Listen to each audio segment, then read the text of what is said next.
In this episode, there is some stunning new material, including an update on the Ripple v. CC litigation that comes directly from the source. Additionally, a lawyer named Bill Morgan will be having a conversation with Brad Garlinghouse regarding the lawsuit at the time when he believes it will be successfully resolved. First things first, given that this is a very encouraging sign, let's jump right into it. At this moment, the price of Ethereum Bitcoin has decreased by 0.12% compared to the previous day, following up with a score of 497. Both the US dollar and the US dollar index have experienced a decline of 1.21%, which is precisely where we would like them to be. The price of XRP on the other hand has remained same at 48 cents, although at least there is some movement on the 24-hour chart. When considering these rates, the main Solana is a very enticing option, particularly in the event that a blow-off top is predicted for the Solana. It's $2,000 in total. This is longer than 10 times. The value of many of the digital assets that are currently accessible to us has the potential to increase by 10, 15, or even 20 times in the future.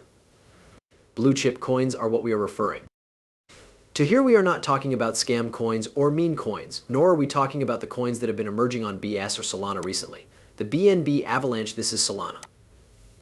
The XRP, the Polkadot's Matic one, combined with the Cardano chain link as soon as the Securities and Exchange Commission CC purportedly abandoned its case against Uni. I suggested that you buy it at a price of approximately $7. The amount of $10 will most certainly climb to more than $100 per cycle. Shit. But I have no idea what is going on. There is a possibility that the value of this item could increase by a factor of 20. There is no better moment than the present to carry out research and stick to the plan. Sincerely, I. As you look at yourself in the mirror, ask yourself, what are you doing? It is possible that you will make a few dollars from some of these coins, but the risk of you losing money is significantly larger. You have no idea who these mysterious organizations are. They are not docs or keys. They are just dark groups anyway. It is impossible for anyone to produce any cryptocurrency they want, and I have already provided you with the recipe for how everything works. At the beginning of the video, on October 15th, gather 20 influential people who are currently out there and someone who is just going to recap. We talked about the number of coins we have and how we intended to use them to perform 10, 15, or 20 times the amount of XRP. 3.5% to 5% ARPA at this point. It's more like 365037. It is possible that things may alter, and they will surely go higher. What is the current price of the item, which ranges from $100 to $120? Everyone will receive $7. This device is capable of doing 10 times, which is equal to 65. At what points are we able to achieve these goals? That is where they will go. Please explain what a chain connection is. As of right now, $15 is where the majority of the money is made. Because of the narrative that individuals are pushing, the market is afraid because they believe that Bitcoin has already reached its top and that it will plummet down to $40,000, $30,000, or $20,000. A range of $250 to $500 is being considered. Taking a glance at the ICP, it costs $10. There will not be an exit for those who are looking for a 12 to 16 exit. The time to make money is not when the market is green, but rather when there is fear. In the event that it is red, which we currently possess, you should make your purchase. The value of Bitcoin is expected to reach upwards of $250,000. Because I have found that whenever we experience dips like these, I end up purchasing them once again. I do it every Monday. The following Monday, if we have another drop, I will buy in again, which will result in a decrease in my cost average. Despite the fact that my buy-in has been averaged out and is still lower, you should proceed with caution if we go higher the next week. Everyone, this is a very easy game to play. This graphic on XRP was recently published by Dipcrypto. Despite the fact that he claims that XRP is in the daily demand zone, it is actually in the monthly demand zone. I don't want to hear any lovers of butts who start kicking themselves for not buying more when this thing goes up because we showed you the chart. We showed you the buy zones on XRP, and we've been in there for a while. I don't want to hear any of those things. People, don't you find it odd that everyone else is beginning to align themselves with the targets that RIP is putting out there? After that, there is $1, and then there are $3, and that is just the beginning of greatness. It is highly likely that you are loading up on them because I shared them on his channel rather frequently. He is aiming for 75 cents. In reference to this channel, I recently mentioned that we need to break 75 cents and hold it. Those financial institutions that are already integrated into the new monetary system do not take my word for it, rather, they take David Schwartz's.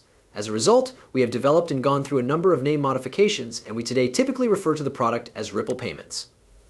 Nevertheless, The division inside the company that is responsible for the construction of this is known as Ripple.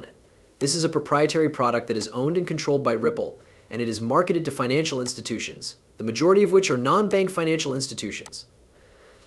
However, banks, payment providers, and huge corporations are also able to make payments made by institutions, and one of the most notable characteristics of Ripple is that it can settle with a digital asset, though it is not required to do so.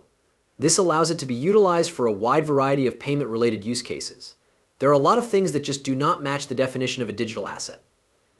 For instance, if it were domestic payments within divisions of the same company, it would be extremely strange. It would be strange to peddle to settle with XRP if one branch of a corporation was another branch of a company in the United States dollars, but you can settle in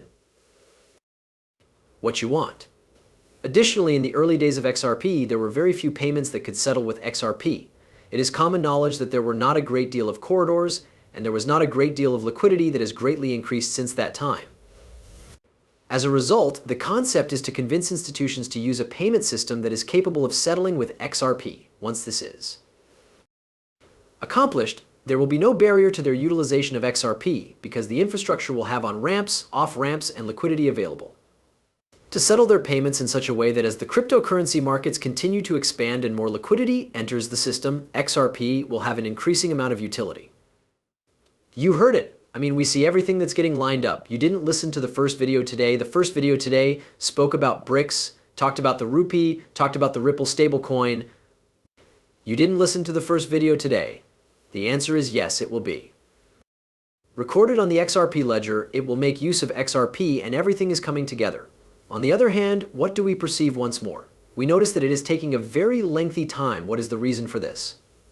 Because governments and financial institutions are involved. In the event that you involve financial institutions and government agencies in a project, they proceed at a very slow pace. During our presentation at Apex, we would argue that the growth of the cryptocurrency industry has proceeded to the point where the XRP Ledger blockchain event has become a multi-chain event. This is the pace that we would say, people, we are going to be going multi-chain as it should be. A verdict is expected to be issued by the end of July or early August, according to Fred's prediction. However, Judge Torres may choose to be poetic and announce the ruling on July 13th. It is always possible for the case to settle before the deadline. To be honest, I don't think that will happen anytime soon, and whatever the case may be, it won't be addressed. In the verdict is another option that can be settled, but then what do we get instead? Here is Brad Garlinghouse discussing the matter. In spite of the fact that people listen, I do consider the reasons why XRP and the XRP Ledger are in a favorable position with regard to speed, cost, and scalability. In all honesty, those things are just going to become more significant in the years to come. Isn't it fascinating to find out? David has spent a lot of time discussing interoperability, which is something that you have done. If you consider the amount of hacks that occurred during the most recent economic slump that we witnessed, you will notice that the number of hackers increased while the wall price decreased. This is why it is so crucial for the space to overcome this issue. A significant portion of that is attributable to these honeypots. To put it another way, what are the vectors that connect the chains and how much opportunity do we have for potential improvement? Despite the fact that there are bridges that are operational, there are still a great deal of problems in the security sector. By bridging problem, I mean that there are two primary difficulties that need to be addressed. When it comes to the bridge, one of the reasons is that if it is generating a lot of money, it will be expensive and, in general, terrible. In the event that the bridge is not generating a significant amount of revenue, who will be responsible for paying the bill to protect it? What will prevent folks from leaving scams? You are aware of